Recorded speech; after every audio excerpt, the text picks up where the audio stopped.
All right, let's go over C18. Determine the zeros and roots of each function of or equation. We're trying to find those blue dots, right? There's 5 methods.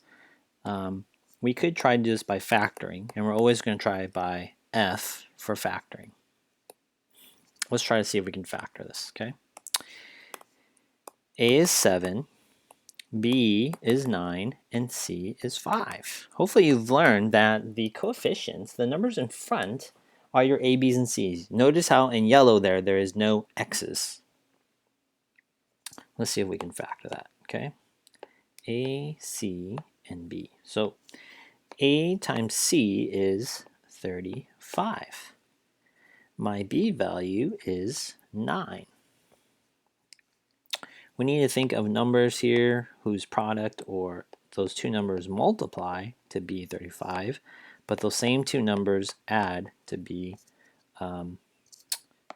35. Now, students have said that this is more of the difficult part of factoring. Well, take this number and just write out the factors, numbers that multiply to be 35. 35 times 1, 5, and 7. Any combination of those two, if you subtract them, will it equal 9? No. No. So you can't solve by factoring. Okay, so what does that mean? A lot of students say, well, that's my answer. Well, no. Use another method. Use another method, right? If you can't cook the potato by boiling, let's say you have no water, then you find something else to cook it with. So one that will always work is the quadratic formula. Let's do it. X equals negative b plus or minus the square root of b squared minus 4ac all over 2a. Always write down the formula for every single problem. All right, here we go. A is 7. So every time I see an A, we're going to write 7 here and here. Every time I see a B, here and here, I'm going to write 9s. And every time I see a C, I'm going to write 5. All right, let's do our substitution. Let's replace what we see, okay? The B value was in green there. That is a 9. Plus or minus the square root. Your B value is 9 squared, minus 4. A value is 7, and C value is 5. All over, make that fraction line super long, 2 times the A value, which is 7. Okay, what do we do next? We're going to simplify. Let's simplify. X equals negative 9 plus or minus. 9 squared is 81, not 18. And then negative 4 times 7 is negative 28. And negative 28, a negative times a positive is a negative. And 28 times 5 is 40. And 2 times 5 is 10 plus 4 gives me 140. Okay, so, and then all over 14. Let's keep simplifying. So now I have x equals negative 9 plus or minus. This will equal 19, negative 59 all over 14. Okay. I want to highlight this part. The fancy word is, this one is the discriminant. Come on now.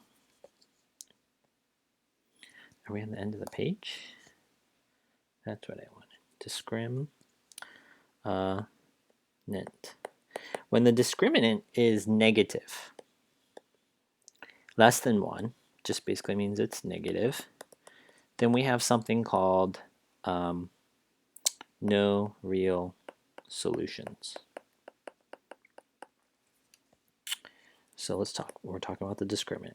If the discriminant or number underneath the square root is positive, greater than 1,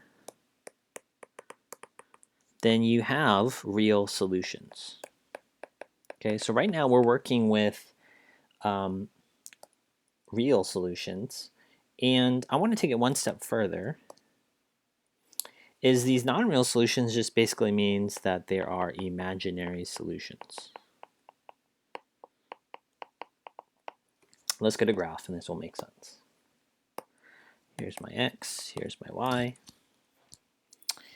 And if I go up here, let's take up some of these numbers here. My c value is 5, so I know the graph is going to go somewhere like right there.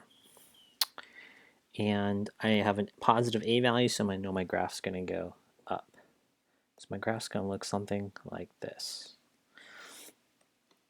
So this idea of no real solutions or imaginary solutions, I want you to notice that this does not touch the x-axis. Okay. Oops, I meant to do that as yellow. So if it, let's try to make this clear. If this touches, then it has real solutions.